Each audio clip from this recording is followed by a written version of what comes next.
So this is a dog, and this dog is more famous than you. Or me, because after he gets sold off by his owner, he actually gets saved by one of the greatest boxers in the world. So, how did this dog get so famous? Well, the dog, we'll just call him Dog. One day, when Dog is a puppy, he gets adopted by this guy, Sylvester. And Dog loves Sylvester. They get along great. And now Sylvester, he's an aspiring actor living in New York. And he's trying real hard to make it in the movie business. But unfortunately for Sylvester, there's a problem. He has a condition. He was actually injured during birth, and as a result, part of his face is paralyzed, and his eye kind of droops, and he's got this speech impediment. So all that makes him really hard to cast. But despite all that, he still wants to make it big in Hollywood. So he goes on audition after audition with his droopy eye and his slurred speech, and he gets rejected a lot. And he does some local theater and a couple of non-speaking roles in some small movies, but it's not enough to pay his bills. So as Dog grows up, Sylvester works odd jobs to keep both of them fed. And they eventually grow to be best friends. And Dog doesn't care about Sylvester's speech impediment. He loves him. So when Sylvester moves to Los Angeles to seek out more acting roles in Hollywood, Dog, of course, goes with him. And there, Sylvester gets a few more acting roles, but nothing that can really pull him out of debt. I mean, he's still really broke. And by this time, Dog is grown. He's 120 pounds, and he eats like a beast. And poor Sylvester, he doesn't quite have enough money to keep feeding him. So then one day, he meets a guy hanging out in the parking lot of a 7-Eleven, and that guy offers to buy Dog. And Sylvester really needs the money, so he makes a tough decision. And he sells Dog, his best friend, for around $60, hoping that one day he can get him back. So now, poor Dog, he lost his best friend, and he has to go live with this stranger.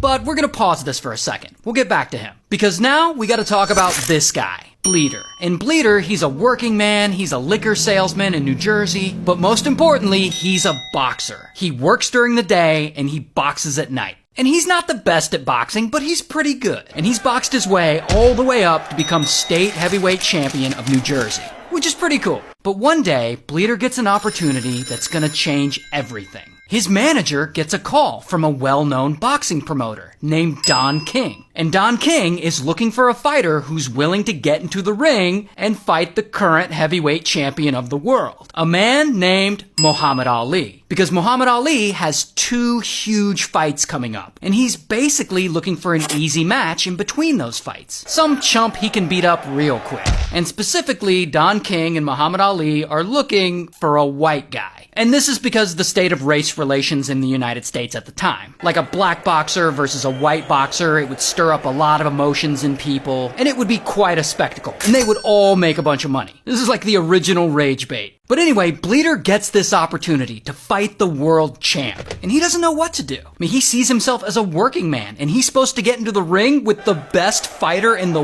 world? But Don King offers him $100,000, which is more money than Bleeder's ever seen in his life. So of course, he says yes. And he knows he can't win. I mean, the betting odds against him are 40-1. But it's important to Bleeder that he proves to everyone that he belongs there, in the ring with the greatest fighter in the world. So then boom, Bleeder quits his job and he starts training full time. And he puts everything into this for months. And then fight night comes and everyone's there. 15 million people are watching live. And Bleeder and Ali, they're ready and they get in the ring and then ding, the fight starts. And off they go, and they go a few rounds with Bleeder throwing as many punches as he can. But unfortunately, Ali is just a different class of fighter. He's too fast and he dances circles around Bleeder. And then more rounds go by. And Bleeder is trying his best, but he gets tired. But screw it, he fights even harder. But a lot of his punches just whiff by Ali, and the ones that do connect don't even faze the champ. Ali is just too good of a fighter. And no matter how many shots Bleeder throws, every punch is met with a counterpunch. And eventually, Ali starts really fighting, and he starts wailing on Bleeder. But, much to everyone's surprise, Bleeder eats all those punches. He doesn't go down, no matter how many shots Ali throws at him. And then, he starts to notice something. The crowd in that arena, they seem to be cheering not for Ali, but for him. They're cheering for him because he's the underdog. And he's actually doing much better than anyone predicted he would. And then right around that moment, something crazy happens. Suddenly, Bleeder throws a couple of jabs, and then a hard right. And then, boom. He knocks Muhammad Ali to the ground.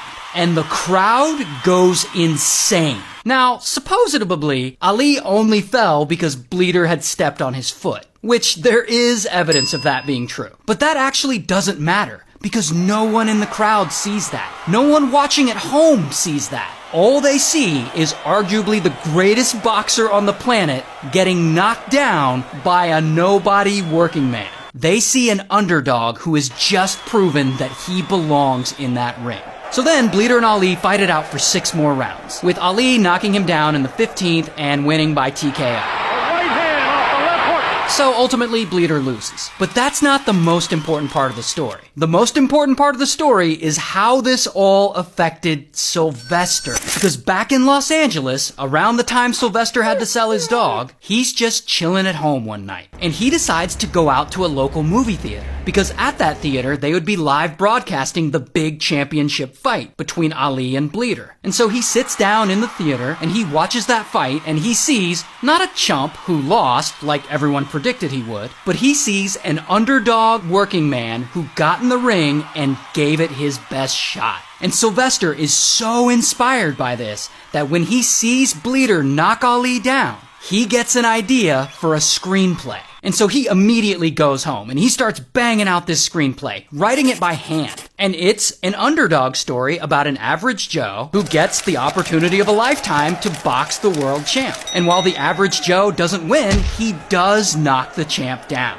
And Sylvester, of course, calls the movie Rocky. And he's so excited, in about 3.5 days, he's written a draft of the whole screenplay. And he's stoked about this screenplay. And he shops it around town to some places, and he gets some feedback, but he can't get anyone to produce it. But then, one day, he goes on an audition for a movie. And he fails the audition and doesn't get the role, but he does talk to the producers afterwards. And he's like, "Hey, I wrote this screenplay, you should read it." And the producers are like, "Far out, groovy," or whatever the people said in the 70s. And so they read the screenplay and they love it and they agree to make the movie. But unfortunately, since Sylvester's kind of a nobody in Hollywood, he has to waive his writer's fee and accept a super low rate. So he sold his movie idea, but he's still kind of broke. And to make things worse, he still really misses Dog. I mean, he hasn't seen him in 6 months since he sold him. So he tracks down the guy who bought him 6 months before. And according to Sylvester, he's like, "Hey, I'm making a movie. I got a little money and I want to